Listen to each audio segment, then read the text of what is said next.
প্রিয় শিক্ষার্থী, দর্শক, শ্রোতা, ভাই বোনেরা, আমরা দ্বিতীয় পর্ব শুরু করতে যাচ্ছি। গতকালকে আমরা আলিফ শিক্ষা শেষ করেছিলাম।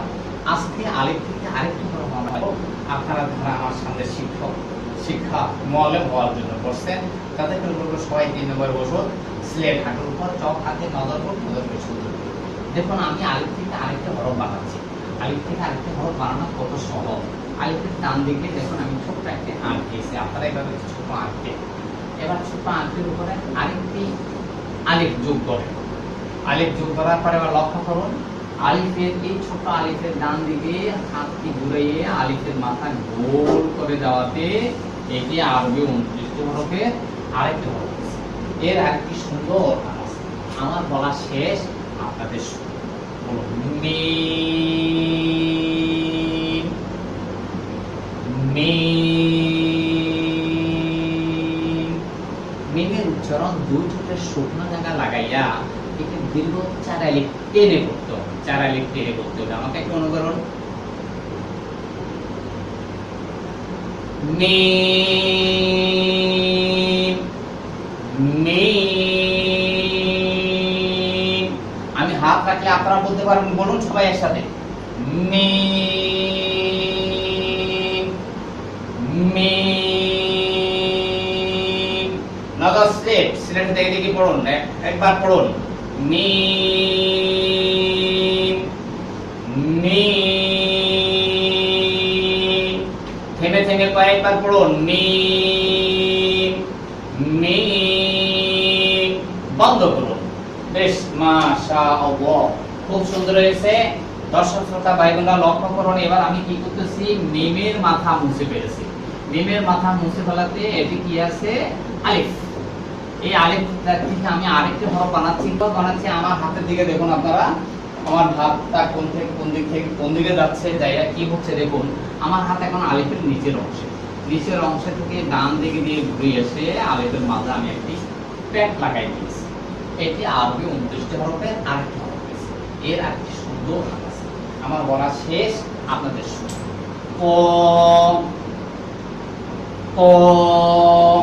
এটির উচ্চারণের স্থান হচ্ছে জিহ্বার আগা, সামনের উপরে, দুই দাঁতের গোড়ার সঙ্গে লাগাইয়া একটু মোটা আওয়াজ দিয়ে একাধিক পরিমাণ টেনে বলতে হবে। আমাকে একটু অনুকরণ করুন। দেখুন আমার দিকে মুখ স্বাভাবিক থাকে। তো তো তো আমি হাত থাকলে বলতে পারবেন, সবাই একসাথে বলবেন। তো তো।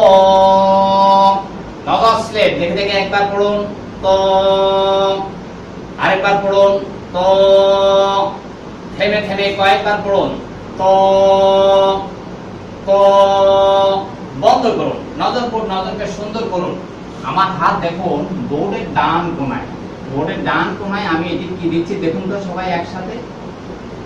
আমি 4 কোণা বিশিষ্ট একটি ফোঁটা লিখছি। আপনারা আপনাদের শ্রেণীর মাঝে এইভাবে একটি ফোঁটা লিখুন। একটি ফোঁটা যদি আপনি লিখতে জানেন, কিভাবে লিখছি দেখেন। সিলেট চকের প্যাট লাগাইয়া চককে কোনাকুনি করে ধরে এভাবে টান দিবেন, তাহলে সুন্দর একটি নক্ত হয়ে যাবে। একটি নক্ত আপনি লিখতে জানলে আরবি 15টি বর্ণ আমরা লেখা সুন্দর সুদয় হবে। যদি কোনো একটা 3 ভাগে 4 চকের 3 ভাগের 1 ভাগকে এভাবে ধরে প্রস্তাব মধ্যমাই ভামুন বিদ্যার মধ্যে মোসাবিয়াতুন তারজমি চাপ দিয়ে কোনাকুনি ভাবে টান দিলে 4 কোণা বিশিষ্ট একটি ফোঁটা হয়ে যাবে। সাধারণ শিশুরা এটিকে ফোঁটাই বলবে, সাধারণ মানুষ ফোঁটা বলবে, নাম জানে না।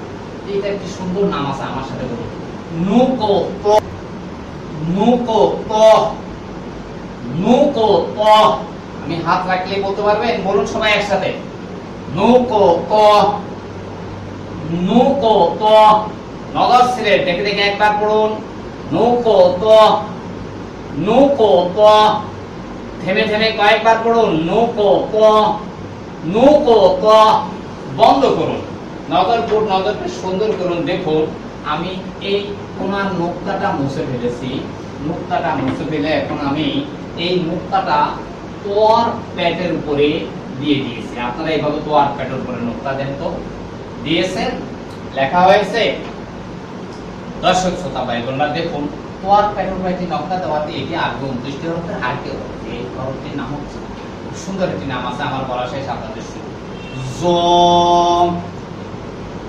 জ, এটি উচ্চারণের স্থান হচ্ছে জিহ্বার আগা সামনের উপরে দুই দাঁতের আগার সঙ্গে লাগাইয়া একটু মোটা আওয়াজ দিয়ে বলতে হবে, আওয়াজটা একটু নরম হবে। আমাকে লক্ষ্য করুন, জ জ জ। আমি হাত রাখলে বলতে পারবেন? সবাই একসাথে বলুন, জ জ। নগদ স্লেট ছেলের দিকে দিকে একবার পড়ুন, জ। আরেকবার পড়ুন, জ। থেমে থেমে কয়েকবার পড়ুন, জ জ। বন্ধ করুন, নজরকে সুন্দর করুন। আমার বলার শেষ, আপনাদের শুরু। জ উপরে এক নৌক। দেখুন, জোয়া র বলি নাই, বলছি জোয়া উপর, রটা বলি ইজাফত হয়ে যাবে, তাহলে আরো একটা নকটা বোঝা যাবে। সেই জন্য জোয়ার বলা যাবে না, রটা বাদ দিয়ে বলতে হবে, জোয়া উপরে এক নৌক। জ উপরে কয় নৌক, জ উপরে এক নৌক। দর্শক শ্রোতা ভাই বোনেরা, তাহলে আমরা একটি লাঠি দিয়ে এ পর্যন্ত 4টি হরফ শিখেছি। কয়টি হরফ শিখেছি? 4টি। 4টি হরফের একটি সবক আমরা এবার শিক্ষা করব। যে 4টি হরফ আমরা শিখেছি একটি লাঠি দিয়ে, সেই 4টি হরফ আমরা এখন একসাথে লিখব। একসাথে লেখার পর আপনারা সুন্দর করে আমার সাথে সাথে লিখবেন। প্রথম কিভাবে লিখুন? প্রথম 4টা আলিফ লিখুন, ফাঁকে ফাঁকে এভাবে 4টা আলিফ লিখুন। দ্বিতীয় আলিফটাকে সুন্দর করে মিম বানান। তৃতীয় আলিফের নিচে ডান দিকে পেট লাগাইয়া ত বানান। চতুর্থ আলিফেরও ডান দিকে পেট লাগাইয়া ত বানান। দ্বিতীয় তোয়ার উপরে নকশা দিয়া জ বানান। তাহলে আমরা এক লাঠিতে কয়টা হরফ শিখলাম? 4টা হরফ। আমার সাথে বলুন, এক লাঠিতে 4 হরফ। আলিফ মিম ত জ। আসলে লাঠি বলেছিলাম বোঝার জন্য, এটা আমাদের 1 নম্বর সবক। বলুন আমার সাথে, 1 নম্বর সবকে 4 হরফ। আলিফ মিম ত জ। জ উপরে এক নৌক। আমার প্রশ্নের উত্তর দিবেন, জ উপরে কয় নৌক? জ উপরে এক নৌক। তাহলে 1 নম্বর সবকে 4টা হরফ আমরা একটা লাঠি দিয়ে শিখলাম। দর্শক শিক্ষার্থী ভাই বোনেরা, আপনারা সিলেট বসে আমরা এবার দ্বিতীয় সবক শিখব। দ্বিতীয় সবকে 5টি হরফ। প্রথম হরফ হচ্ছে বা। বা শেখার জন্য আমরা শিশুদের পরিচিত একটা চিত্র আঁকবো, যা খুব সহজে বোঝা যায় এবং আঁকতেও সুবিধা হয়, সহজ হয়, সে ধরনের একটি চিত্র আমরা আঁকবো। দেখুন, আমি আমার হাত এখন বোর্ডের ডান দিক থেকে বাম দিকে যাচ্ছে।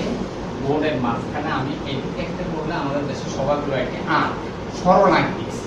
আপনারা সেটের মাঝে এবার সরলাঙ্ক। সরলাঙ্কের ডান মাথায় দেখুন আমি একটা দাঁত লাগিয়েছি, বাম মাথায় আরেকটি দাঁত লাগিয়েছি। দেখুন, এটিকে আমি একটা আমাদের দেশের একটা চিত্র অঙ্কন করতেছি। এটা আপনারা করবেন না, আপনারা দেখে থাকেন, শুধু আঁকলে আপনারা বুঝতে পারবেন এটি আমাদের দেশের একটি জাতীয় বাহন, বৈঠাওয়ালা নৌকা। বৈঠাওয়ালা নৌকা, বৈঠাটা আমি মুছে ফেললাম, তাহলে হলো কি একটা বৈঠাবিহীন নৌকা। শিশুদের উৎসাহের জন্য বা আমাদের সাধারণ মানুষের মনে রাখার জন্য আমরা এই কথাটা বললাম, বৈঠাবিহীন নৌকা। বৈঠাবিহীন নৌকার নিচে যদি আমি একটি, যে নোক্তা আমরা শিখেছিলাম আপনাদেরকে গতকালকে, সে একটি নোক্তা দিয়ে দিই, তাহলে আরবি বর্ণমালার আরেকটা হবে। আপনারা বৈঠাবিহীন নৌকার নিচে একটি নোক্তা দেবেন। আশা করি আপনারা নোক্তা দিয়েছেন। নোক্তা দেওয়াতে এটি আরবি 29 হরফের 8টি হরফ হয়েছে। এর একটি সুন্দর নাম আছে, আমার বলা শেষ, আপনাদের বা। বা বার উচ্চারণ হচ্ছে 2 ঠোঁটের ভিজা জায়গা লাগাইয়া একাধিক টেনে বলতে হবে। আমাকে একটু অনুকরণ করুন, আবার স্বাভাবিক থাকবে। বা বা। আমি হাত থাকলে বলতে পারবেন, বলুন সবাই একসাথে, বা বা। নদা স্লেট দেখে দেখে একবার পড়ুন, বা। আরেকবার পড়ুন, বা। থেমে থেমে কয়েকবার পড়ুন, বা বা। বন্ধ করুন, নজরকে সুন্দর করে বলুন, বা নিচে এক নৌকো, বা নিচে কয় নৌকো। বার নকটাটা আমি মুছে ফেলেছি, আপনারা মুছে ফেলেন। তাহলে এখন আছে বৈঠাবিহীন নৌকা। বৈঠাবিহীন নৌকার উপরে দেখুন আমি কি দিচ্ছি, আপনারা এটি নাম জানেন, দুইটা নকটা। দেখুন দুইটা নকটা কিভাবে দিয়েছি, আমি চক না উঠাইয়া চককে কোনাকুনি করে ধরে এর টান দিয়ে নিচের দিকে আনলাম, না উঠাইয়া আবার ওই নকটা বরাবর উঠাইয়া আবার নিচের দিকে টান দিলাম, দুইটা নকটা একসাথে পেয়ে গেছে, এক টান হয়ে গেছে। চক না উঠাইয়া দুইটা নকটা আপনি লিখতে চেষ্টা করুন, আশা করি আপনারা লিখেছেন। বৈঠাবিহীন নৌকার উপরে দুইটি নকটা দেওয়াতে ওই 29টা হরফ আর 8টি হরফ হয়েছে। এটা আরেকটি সুন্দর নামাজ, আমার বলা শেষ, আপনাদের শুরু। তা তা তার উচ্চারণ হচ্ছে জিহ্বার আগা সামনের উপরে দুই দাঁতের গোড়ার সঙ্গে লাগাইয়া চিকন আওয়াজ দিয়া একালিক টেনে বলতে হবে। আমাকে একটু অনুকরণ করুন। তা তা। আমি হাত রাখলে বলতে পারবেন, বলুন সবাই একসাথে, তা তা। নদা স্লেট দেখে দেখে একবার পড়ুন, তা। আরেকবার পড়ুন, তা। থেমে থেমে কয়েকবার পড়ুন, তা তা। বন্ধ করুন, নজরকে সুন্দর করুন, তা উপরে কয় নৌকো, তা উপরে দুই নৌকো। দর্শক শ্রোতা ভাই বোনেরা, তাহলে আমরা বৈঠাবিহীন নৌকা দিয়ে পর্যন্ত দুইটা হরফ শিখলাম। দেখুন তার দুই নকটার উপরে আমি আরো একটি নকটা দিয়েছি, মোট তিনটা নকটা হয়েছে। বৈঠাবিহীন নৌকার উপরে তিনটি নকটা দেওয়াতে ওই আর 29টি হরফের আরেকটি হরফ হয়েছে। এর একটি সুন্দর নাম আছে, আমার বলা শেষ, আপনাদের শুরু। সা সা। এটির উচ্চারণের স্থান হচ্ছে জিহ্বার আগা সামনের উপরে দুই দাঁতের আগার সঙ্গে লাগাইয়া নরম আওয়াজ দিয়ে একালিক টেনে বলতে হবে। আমাকে একটু অনুকরণ করুন। সা সা। আমি হাত থাকলে বলতে পারবেন, বলুন, সা সা। নদা স্লেট দেখে দেখে একবার পড়ুন, সা। আরেকবার পড়ুন, সা। থেমে থেমে কয়েকবার পড়ুন, সা সা। বন্ধ করুন, বেশ। নজরকে সুন্দর করুন, সা উপরে কয় নৌকো, সা উপরে তিন নৌকো। তাহলে আমরা এই পর্যন্ত তিনটি হরফ শিখলাম বৈঠাবিহীন নৌকা দিয়া। এবার সাত তিনটি নৌকা মুছে ফেললে আর থাকে কি, শুধু বৈঠাবিহীন নৌকা। লক্ষ্য করুন, আমার হাত এখন বৈঠাবিহীন নৌকার ডান মাথা। ডান মাথাটা আমি গোল করে দিয়ে গোল মাথার উপর একটি নৌকা দেওয়াতে এটা আর 29 হরফের আরেকটি হরফ হয়েছে। এর আরেকটি সুন্দর নাম আছে, আমার বলা শেষ, আপনাদের শুনুন। ফা ফা। এটির উচ্চারণের স্থান হচ্ছে নিচের ঠোঁটের পেট সামনের উপরে দুই দাঁতের আগার সঙ্গে লাগাইয়া মাঝখান দিয়ে একটু বাতাস বের করে দিয়ে আমাকে একটু অনুকরণ করুন। ফা ফা। আমি হাত আইলে বলতে পারবেন, বলুন সবাই একসাথে, ফা। আরেকবার বলুন, ফা। নদা স্লেট দেখে দেখে একবার পড়ুন, ফা। আরেকবার পড়ুন, ফা। থেমে থেমে কয়েকবার পড়ুন, ফা ফা। বন্ধ করুন, নজরকে সুন্দর করুন, ফা উপরে কয় নৌকো, ফা উপরে এক নৌকো। দর্শক শ্রোতা ভাই বোনরা, আমরা এই পর্যন্ত বৈঠাবিহীন নৌকা দিয়ে 4টি হরফ শিখেছি। এবার ফার মাথা মুছে ফেলে শুধু বৈঠাবিহীন নৌকা দিয়ে আরেকটি হরফ আমরা লিখতেছি। লক্ষ্য করুন, আমার হাত এখন বৈঠাবিহীন নৌকা ডান মাথা বরাবর উপর, ডান মাথা বরাবর উপর থেকে আমি একটা আলিফ এনে দিয়েছি। আমরা আলিফ শিখেছিলাম, একটা আলিফ যোগ করে দিয়েছি। আলিফ যোগ করে দিয়ে মাঝখানে দেখুন আর একটা প্যাচ দিচ্ছি। অনেকে বলবেন এটাকে এস। শিশুরা নিরক্ষর মানুষ এস চেনে না, তাই আমরা এটার নাম রেখেছি প্যাচ। তাই বৈঠাবিহীন নৌকা ডান মাথা আলিফ যোগ করে মাঝখানে একটা প্যাচ দেওয়াতে ওই আর 29টা হরফের আরেকটি হরফ এসে এর আরেকটি সুন্দর নাম আছে, আমার বলা শেষ, আপনাদের শুরু। Calf, calf. এটির উচ্চারণের স্থান হচ্ছে জিহ্বার গোড়া থেকে একটু আগে বাড়াইয়া তার বারবার উপরে তালুর সঙ্গে লাগাইয়া চারালি টেনে চিকন করে বলতে হবে। আমাকে একটু অনুকরণ করুন। কাফ শেষ করতে ফা আছে বিদায়, উপরের দাঁত নিচে ঠোঁটের প্যাটার্ন দিয়ে বসে মাঝখান দিয়ে বাতাস ছড়ে যাবে। কাফ।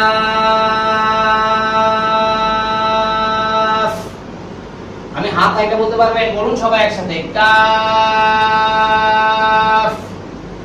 কাফ। নগদ স্লেট দেখে দেখে একবার পড়ুন। কাফ। আরেকবার পড়ুন। কাফ। থেমে থেমে কয়েকবার পড়ুন। Calf, calf. বন্ধ করুন। নজরকে সুন্দর করুন। তাহলে লক্ষ্য করুন শিক্ষার্থী ভাই বোনেরা, আমরা বৈঠাবিহীন নৌকা দিয়ে এ পর্যন্ত 5টি হরফ শিখেছি। এবার 5টি হরফের একটি সবক আমরা শিক্ষা করব। তার জন্য প্রথম আমাদেরকে 5টা বৈঠাবিহীন নৌকা আঁকতে হবে। আপনার স্লেটের মধ্যে স্লেটকে আপনার আড়াআড়ি করে ধরে প্রথম আপনি 5টা বৈঠাবিহীন নৌকা আঁকুন। দেখুন ডান দিক থেকে আমি আঁকতেছি, আমার হাতের দিকে দেখুন কিভাবে আঁকতেছি বৈঠাবিহীন নৌকা। একটা বৈঠাবিহীন নৌকা আঁকতে পারলে আপনি 5টা বৈঠাবিহীন নৌকা আঁকা আপনার জন্য খুবই সহজ হয়ে যাবে। দেখুন এই যে 5টা বৈঠাবিহীন নৌকা আঁকার পর প্রথম বৈঠাবিহীন নৌকার নিচে নকতা দিয়া লিখুন বা। দ্বিতীয় বৈঠাবিহীন নৌকার উপরে 2টা নকতা দিয়া লিখুন তা। তৃতীয় বৈঠাবিহীন নৌকার উপরে 2টা নকতা দিয়া প্রথম লিখুন তা। তার উপরে আরেকটি নকতা, বৈঠাবিহীন নৌকার উপরে 3টা নকতা দিয়া লিখুন সা। চতুর্থ বৈঠাবিহীন নৌকার উপরে একটি আলিফ যোগ করে দিয়ে মাঝখানে প্যাচ দিয়া লিখুন কা। সরি ভুলেছি, কাটো।